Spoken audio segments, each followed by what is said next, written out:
Document ఇస్తాను.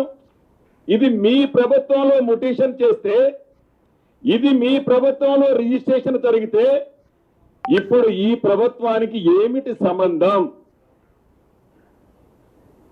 అంతేకాదు ఈ డ్రామాలరావు గారు, ఈ అబద్ధాలరావు గారు ఎంత పచ్చి అబద్ధాలు ఆడుతున్నారో మీకు చెప్తా. మీరందరూ తెలుసు, ఇది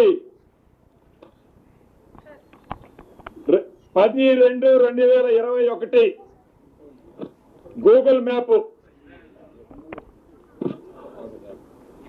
ఇది గూగుల్ మ్యాప్ 10/2/2021. ఇక్కడ అప్పటికి ఏమీ ఏర్పాటు చేయలే, ఏ రేకులు పెట్టలే, ఏ రోడ్లు వేయలే.